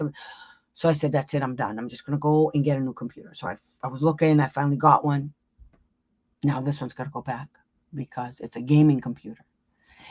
And apparently Windows 11 and the gaming computer system, they don't like each other. And so this crap is going right back to Amazon. And then we'll get another one that can handle it. I need 32 gigs of RAM to do what I want to do on my computer. So see how nice everything is working the way it's supposed to. I'm waving my hands and it's showing like a mirror. It wasn't doing that on my laptop. Anyway. So that's what happened. So I was depressed and tired, and so I said, I can't even tell those people that I'm not coming. I'm just gonna, they'll forgive me. I love you all though. I do, I love you. But yeah, so that's what happened. So anyway, so I'm back and I'm trying real hard to just keep it real and just keep on doing it like this. Things are changing for YouTube, my YouTube channel. And thank you all who have subscribed to my channel. It's going up and I love it. And the only way it can go up is if I keep doing this every week. If I do this every week, people go over to it. And I'm telling you guys, there's a whole bunch of videos on my channel. A whole bunch. There's a bunch of lives, but there's also other videos out there. I didn't even tell you guys about the other thing. We did the state complaint, but I didn't show you the video. But I don't want to show you right now. If you want, I can do it next week, and I can show you how to file a complaint. I can show you how to file a complaint against the state. And I think that's what you guys need most of all. And that's, that's what we're going to do next week. So next week will be how to file a complaint against the state. All right. So that's going to be fun because I've already done it. And I'm going to show you guys what the results are. So discussing. You guys have to, you guys just, I know this is hard, but you got to keep the faith. I'm telling you, you got to keep the faith. You got to believe in what you can do. Okay. This is when you get stuff done, any little, and I mean, and they don't come that close together, but any success you have had, you got to give yourself a pat on the back. You can't just, say, yeah, big deal. I mean, look what I had to go through. You can't do that. It's very discouraging and it's defeatist. And you just have to take it, accept it. This is what I did. I did it for my kid and I'll do it again. So in answer to your questions earlier, no, the only time I cried, I will tell you this, I did cry a few times. But the reason why I cried is because the parent was crying. And that pissed me off. Now I'm yelling. I go straight from crying to yelling. And I feel the parents' pain, and everything that I feel usually shows up on my face at team meetings. I never was one that could hide my emotions, which is why those books that I tell you guys to get, which is the 48 Laws of Power, the 33 Strategies of War, and the Art of Seduction. Those are all books on how our history as a race, way back in the day, way Cain and Abel days, of great leaders who won, Genghis Khan, those even people that were considered to be bad leaders, but their campaigns were amazing because of the type of leaders they were, like Napoleon. Those books teach you how to do a campaign, and they tell you in the book, okay, if you do this, this is what could possibly happen. If you don't do this, this is what probably could happen. So when you read the books, one of the first things that you have to do is when you read those 3 books that I just mentioned, and they could be your Bible. When you read those 3 books, you have to say to yourself when you're reading them, because you're going to say, why did Timmy tell me to buy this stupid book? This is dumb. This is history lessons. Well, no, because what you're doing is you're saying to yourself, okay, who for me is all of these bad people over here? Who are my enemies? Your enemies are when it comes to your kid, your enemies are the people who are against what you need to get done for your kid in this situation. Okay, don't take it to the extreme. Don't be cray-cray. Right? I'm talking about special education. All right. So what you have to do is you take that information and you make it work for you. You always make stuff work for you. Okay. If the school district won't answer you, they did trespass, file a complaint. Don't even argue with it. Just file a complaint. You know what'll happen? They're going to come to you and going to say, well, you didn't have to file a complaint. You didn't. You know why? Because now they're afraid, because there are people looking at them. Okay. We don't really know what's going on behind the scenes with the state and the districts. Okay. I tend to believe, personally, that the state and the districts are working in concert, okay, against us. So if the school district comes to you and says, well, you didn't have to do this. First of all, I could do whatever I want because it's America. If you don't want me to do that, stop doing what you're doing to my kid and start implementing the regulations the way they're supposed to. I'm not asking you to do any job other than the one that you were hired to do. This is what you say to them. This is how you talk to these people. You say to them, you got it twisted. I want you to be the teacher. I want you to be the administrator of special education. When you don't do your job, then I'm going to do it. And you don't want me doing your job because I go above you. I always go above you. You got to keep it out of the district, okay? You keep it in district till you build up a nice little treasure chest of documents. You would not believe. When I go to a hearing, the emails that these people send is unreal. They're so stupid. They have to answer you. You understand? It's not like they can get around it. If they don't answer you, that's bad for them if you're going to hearing. Or if you're filing a complaint, that's really bad. Oh, we'll file this and we'll do that. I don't care what you do. It's my right to ask you questions. You don't want to ask me questions, and you tell it to the state. I really don't care. Here's what I asked you to do. You didn't do it. And what they're mad about is that you're challenging their authority and you're making them adhere to the regulations. And that's your job. That's what you do. When they want to know what your job is, you tell them, I am the enforcer. I enforce the IDEA regulations on you. You got all the money and you don't want to do your job. Give it back. Excuse me. Tell them, give it back. Give it back to the state. And then I can sue you in federal court. Give it back to them. And I'll drag you to the mud. I will sue you. This is what you have to remember. This is what you have to do. You have to make your case. You literally have to make your case. The emails is how you do it. Okay? The complaints are how you do it. First, get your ducks lined up through the emails. Okay? If you don't have the records, get the records. Okay? Now, for those of you that don't know, you can ask for your kid's file. Okay? When you ask for your kid's student records, student records are everything with your kid's name on it, no matter where they filed them. It doesn't matter if it's on the SPED director's computer. It doesn't matter if it's on their cell phone. It doesn't matter if it's in the office. It doesn't matter if it's in the SPED office. It doesn't matter if it's in a file in a cafeteria. Nobody cares. You want everything with your kid's name on it, no matter where they put it. That's what you say. That's what you say. They can't say no. They can. I shouldn't say that. They can. They say no, good. Make them put it in writing. Then you send it. They don't respond to you, send a second request and write second request on the same email. Don't write a new email. Send the same, just hit forward. Send the same email again and write second request in the subject line. That's all you do. Or right in the body of the thing. Hello, it's me again. I still haven't received this. I'm sorry. So I'm assuming that these records don't exist. Is that why you're not giving me my answer? Is that what it is? They don't exist?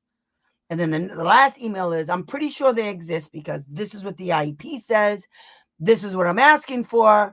And this is the third email, and you haven't responded to me. Thank you. So I have to assume, because you didn't respond to me, that it doesn't exist and it's supposed to. Now they're screwed. Okay. That's how you get them. You think of a way how to write the email so that you put them in a corner. You understand? And there's only two things they can do: lie or tell the truth. Guess which one they're going to do? They're going to lie. And guess how easy it's going to be to prove the lie? Do you understand? Guess how easy it's going to be? It's going to be real easy. Because they lie when telling the truth would be better. They got to do it. Okay? They got to do it. They don't know any better. And I don't care about what I call them. I don't care. I do what I want. I do what I want just like them. And that's why I tell people, that's why I can't. One day, can you talk about the federal court? Girl, I'm trying really hard not to do that. The federal court piece is how to appeal it. So I can tell you about how you appeal and how you can do it yourself, and how what happens when you appeal. Federal court, I don't like court.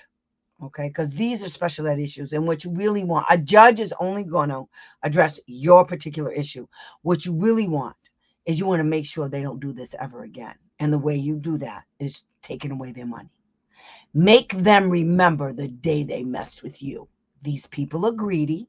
When you're writing stuff up, when you're trying to get stuff done, you think in your head, they're greedy. Where can I hit them? Where does it hurt? That's what you figure out. They're greedy. Their pocketbook. You understand? So you say, so how can I set them up to get the answer that I need them to give me to make them look bad? That's the secret. That's how I do it. And they're stupid. They fall for it every time. And it's not just education. It's all of the human service agencies in America. They all operate with the same theme. They don't know that you know stuff. And it's a don't ask, don't tell situation. If you don't ask, they won't tell. Even when you tell them you know, they still deny that that's true. Because they're crazy. They want you to think you're crazy. And that's okay. Let them think you're crazy. I'm stupid. They want me to think they're stupid. Hey, they're stupid. I don't even have to thank you. I believe you. You're stupid. I had a lawyer tell me that. I said, I don't understand. Why are they? He said, they want you to think they're stupid. I said, they win. They win. They're stupid. He said, they're really not. I said, yes, they are. Who would go through this nonsense? Nobody would go through this on purpose. You go to work, you do your job, you come home. Why would you put a child and a family and a mother? Why would you do this to them? Because you're nuts. You're a sadist. You need help. You need to be in psychiatric care. Nobody does this on purpose to people unless you're evil. There's no reason to do it. There's the idea. Regulations are step-by-step instructions for the school district and the state. They deliberately step outside of that on given any opportunity they can. They make the opportunities. They make them happen. Because they're crazy. They're mean people. I don't like them. It's not funny. I don't like them. But yes, court, I'm not a real big fan, but doing when you file an appeal, after you go through a hearing at the state level. Now, some states you can do an appeal to the state's decision, which, like in New York, they do that. So it's a 2-tier system, it's called. Massachusetts is only a 1-tier. Massachusetts, after you get the BSEA decision, you can go straight to court, federal court. And when it comes to IDEA, don't do superior, don't do, you do federal court. Federal. Because these are federal laws they're violating. Okay? So you do federal courts, top notch. Okay? So it depends. You really don't have to do that much. If you're just appealing the decision from the hearing officer, what you have to prove is that the hearing officer committed an error of law. And that's what I'm going to do. I'm going to show you. When I do my state complaint, the civil case, where a judge I got to write it down. Where a judge issued an order against the BSEA hearing officer, Catherine Putney Yanchin. Yeah, and it's not pretty.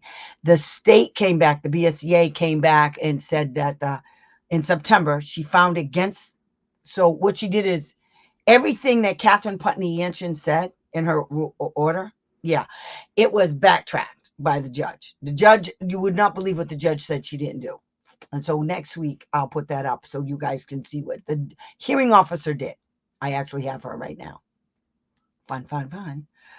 So in that case, the judge said you did this and this and this. And so the BSEA came back and said, well, you used the wrong standard to determine this. And the judge came back and said, even if I used the wrong standard, they were talking about what is it?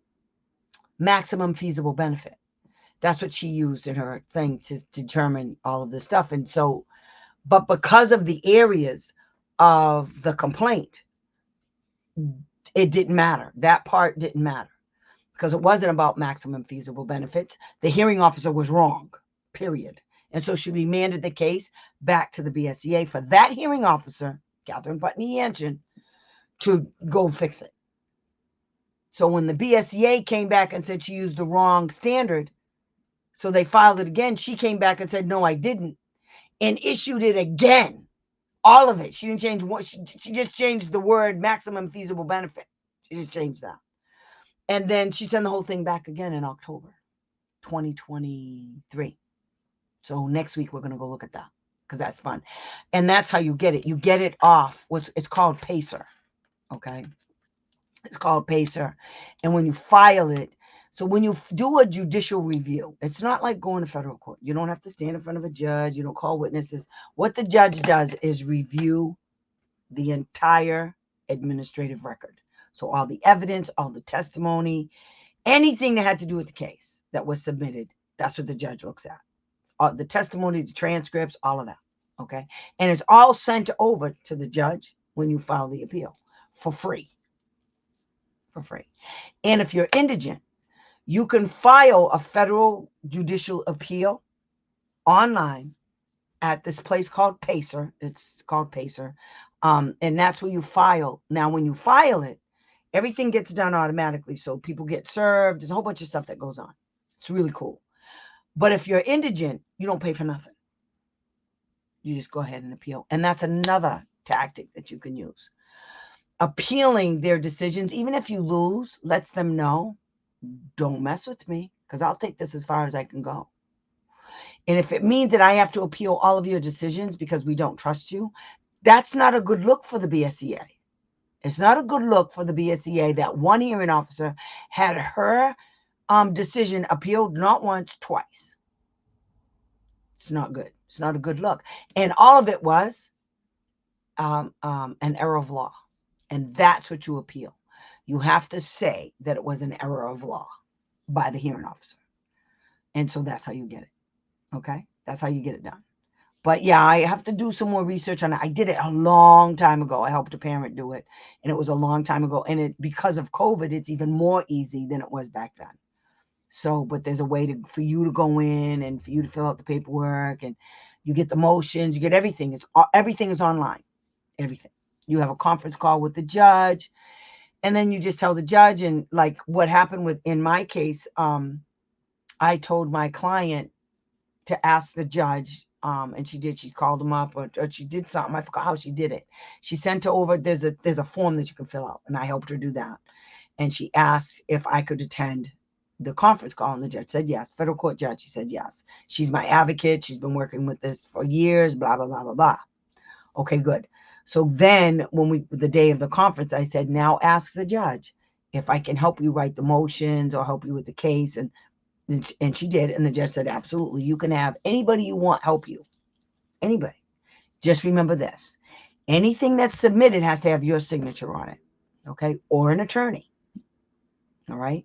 But if you sign it as if you wrote it, you wrote it. As far as we're concerned, you wrote it. And you won't get to claim I didn't have an attorney later. You don't get to claim that. And so she said, okay, no problem. But I mean, we didn't file but one motion. That was it. I forgot what it was, but we only filed one motion. It took 2 years to get a decision from the judge. And it wasn't good, but it was the reason why we filed it was because of what the hearing officer did. And so we didn't go to the hearing. And that's pretty much why we lost, because we didn't go to the hearing because of what the hearing officer did. I forgot what she did. I'll remember and then I'll tell you guys. But she did something and we said, no, we're not going to the hearing. This is stupid. We're not going. So she had the hearing anyway. And I think now it would be different because there's more laws and stuff. Well, there's not more laws, but there's more information out there about what a hearing officer is supposed to do or what the department is supposed to do. Whereas when I filed for that hearing, they didn't have that. So I didn't know. And sometimes that's just the way it goes. But the kid is doing wonderful. I talked to the mother about a year ago, I think, a few months ago. When I started with her, her son was 3 years old.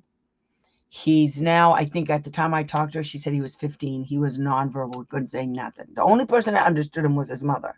And he did a lot of gestures. And she understood what he wanted. But she homeschooled him. She was lucky enough to be able to stay at home with her kid.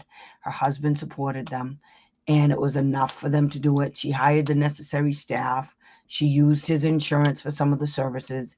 And she said, he talks so much now, I can't shut him up. I said, what? He was severely autistic. Severely.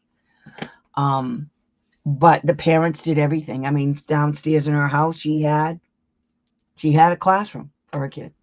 She did everything for her kid. Anything that she needed to do. One time I was living here and she flew me to Massachusetts just to go to a team meeting because they were pissing her off. I said, I'm not doing it. She said, yes, you are. I don't care. We're flying you in. It was 2 parents and she flew me in.